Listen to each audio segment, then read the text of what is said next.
Hello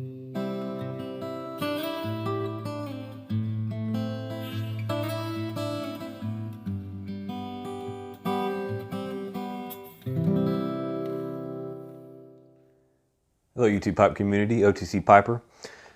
Just bringing you the results of the estate refurbishments that I have done. That I mentioned in my last video. I showed you the estate pipes that I picked up at a antique store in Arlington. And this is North Texas, so Arlington, Texas. I was very pleased with the results. And we're going to get into that in just one second, but I'm going to go ahead and light me a pipe here. I am going to smoke today some Lane TK6, which is a cherry blend. As I've been experimenting with some aromatics, as a lot of you know, I don't really gravitate to the aromatics. There are, a few select aromatics that I enjoy. And that's steadily growing as I'm trying new things. I find that I gravitate more towards the cherry rather than any of the other flavors that are out there.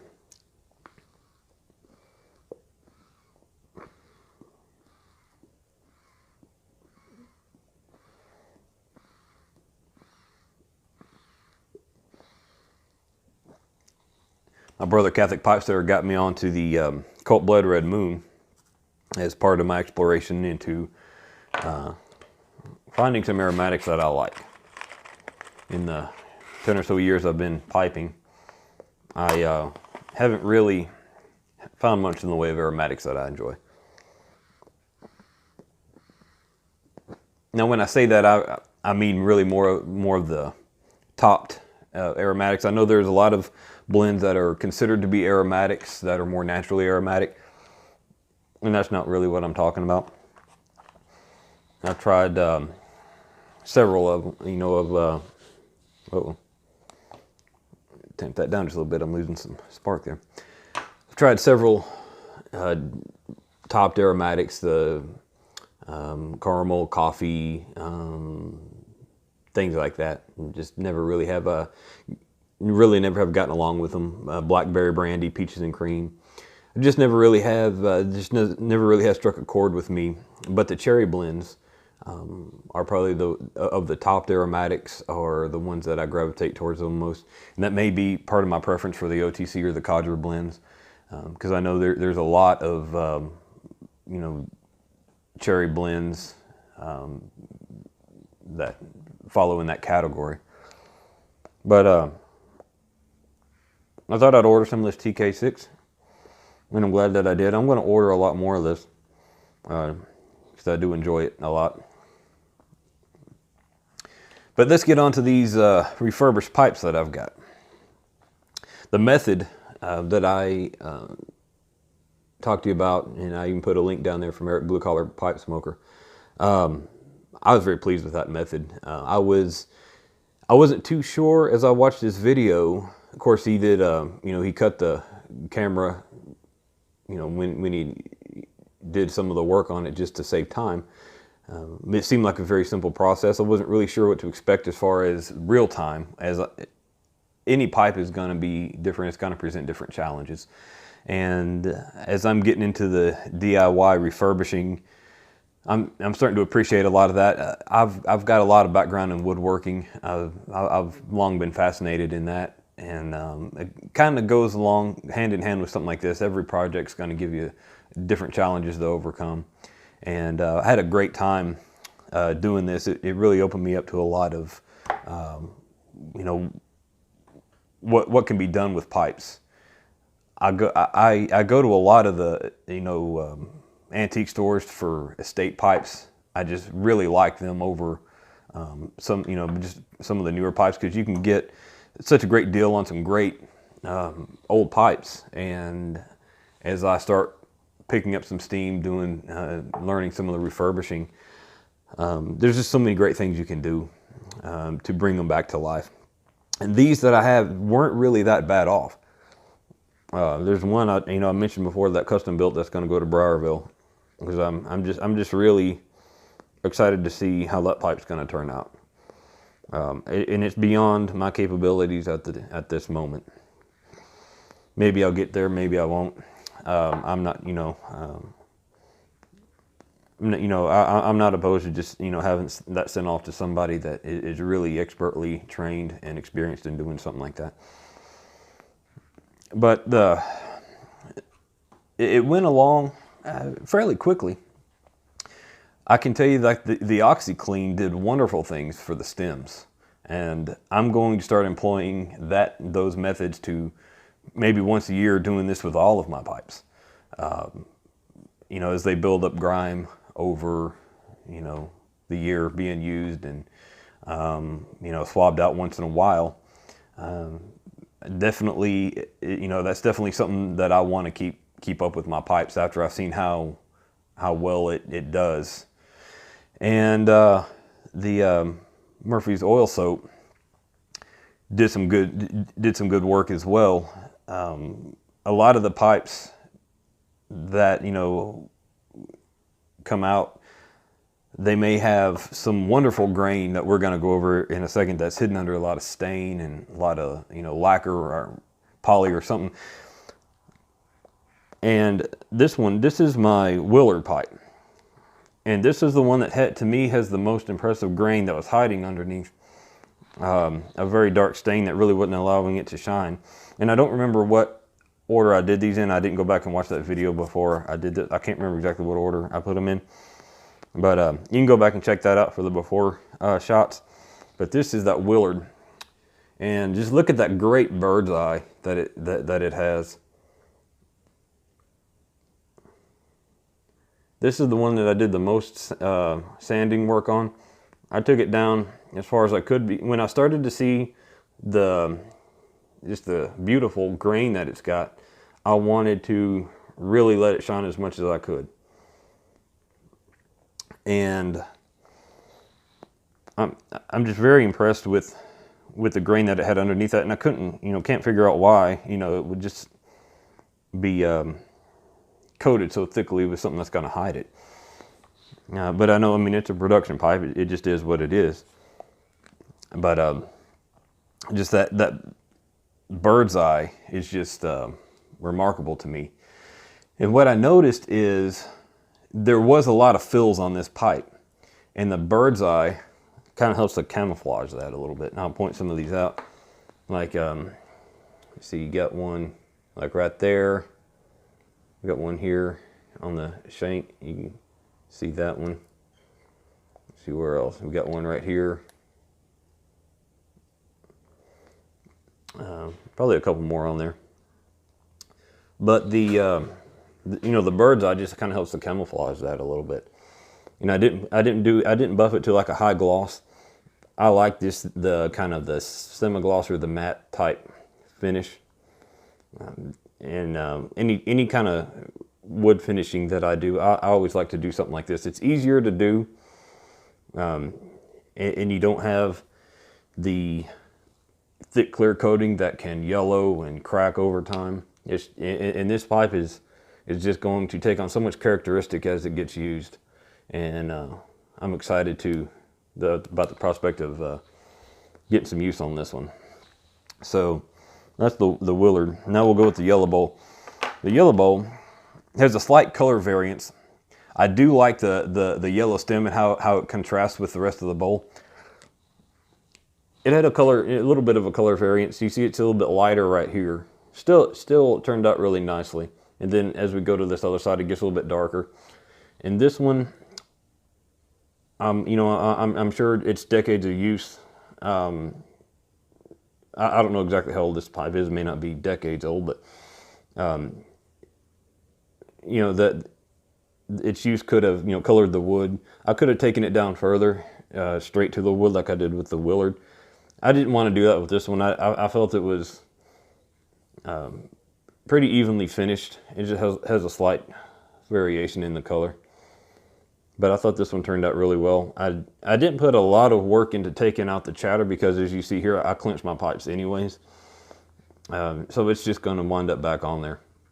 But stem actually turned out really well. And you know, I don't mind the color, just, you know, the variance in the color so much. But, you know, and it's going, as I've taken down the clear coating and everything, I know that it's going to take on some additional coloring as it gets used, and that's just going to give it character. Now this is my Grabo Riviera, and this is one, I probably like this one the most. Now this one had some stubborn oxidization that on the stem that I struggled with a little bit. I left a little bit of it on there. I'm going to try to do some more work on it later, but it's really not a big deal for me. But the grain on this one is great as well. Now this one is one that had the kind of the clear coat was cracking on it, and it kind of gave it a just kind of a milky color. As you may have noticed on I pointed it out on the other video. So I didn't take this all the way, I didn't remove all of the original stain from this one. Again, this one was pretty evenly stained. I couldn't detect really any fills in it. And the grain is just magnificent on it. So I left a little bit of that, you know, the dark stain that was on it. You know, got the polishing pads and really put a good smooth texture on it. But this one had probably more of the clear coat than the other ones did, like some kind of polyurethane, I want to say. It acted a lot like polyurethane as far as the way it looked after so much use, and probably sat for so long, and the poly just kind of started to deteriorate, and didn't really do the pipe any justice. I think as it sits right now, I like natural wood myself. Just when you find something that, you know, when you find some grain that's just beautiful and you want to bring out the natural qualities, a good natural finish to me is the best you can do. And that's just my opinion. But I left it a little bit dark. I didn't go all the way down with it. But this is what I like about the Riviera. This is the first Riviera that I picked up that I own. I talked a lot about my great grandfather, who really, you know, I'm reminded of him a lot of times when I smoke a pipe, because he smoked a pipe, you know, for a good part of, you know, what I remember about him. And he always smoked his Riviera, which my mother actually has that in a curio cabinet that has a lot of his and my great grandmother's, you know, knickknacks and everything like that in it.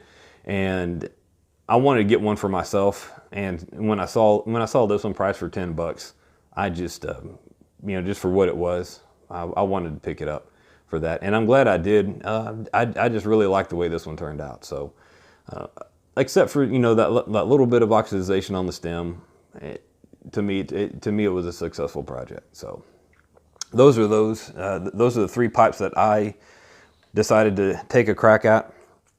And my custom build, haven't gotten that sent off or anything yet. Obviously, it's just, you know, haven't had time to get into that, but I'm going to do that very shortly. So hopefully we'll see something back on that one pretty soon. I'm really looking forward to seeing how that one's going to turn out. So pour me some coffee. I neglected to do that when I lit my pipe.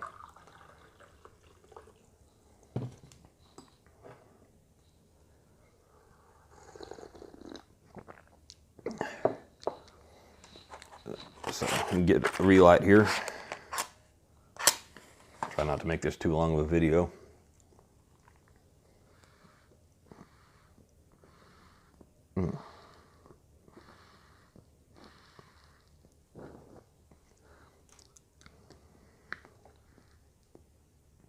Really like this TK6. Well, yeah, I hope everybody went and checked out that video. I was glad that I had come across and that Eric put it out for us all, especially people like me. I'm just more of a do-it-yourself kind of a person. I like to learn to do something so that when something needs to be done, I can just do it instead of having it farmed out or something like that.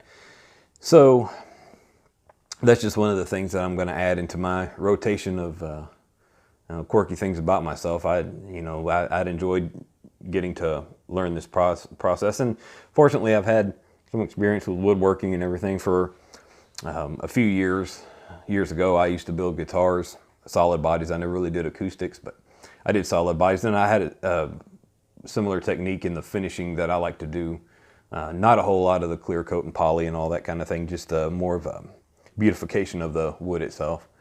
But it's definitely something that I look forward to putting to the test on other projects. I'm definitely going to be, what it's going to do is it's going to open me up to more possible estate purchases. There's a lot of purchases that I passed up just because it required quite a bit of refurbishment on the pipe, and I just decided, you know, and some of them, as I've gone through, like this big shop in Arlington, some of them were priced a little bit higher than I think they should have been, considering the amount of work that they would need. Like with these two, all of these actually, picking them up for $10 a piece, needed a little bit of work. I don't mind doing that at all. There were some that were in worse shape, way worse shape than these were. You know, that, and they weren't big name pipes or high-end makers or anything. You know, they may have wanted 40 or $50 for them, and I just, in that case, I just passed on those. Just for the, I don't know why they would have priced them that way. Some of these were just, they weren't even stamped. They were just stamped imported, and they wanted 40 or $50 for them.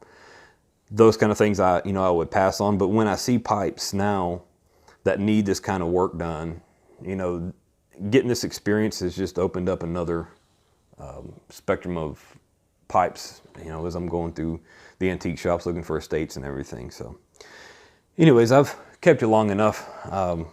I could ramble on and on all night, so I'm not going to do that to you. But yeah, go check out that video if you haven't seen it yet. To me, it was, you know, it was a great asset to have, and I look forward to more projects. So with that, I'm going to go ahead and sign off. OTC Piper, wishing everybody all the best. Good times and warm pipe.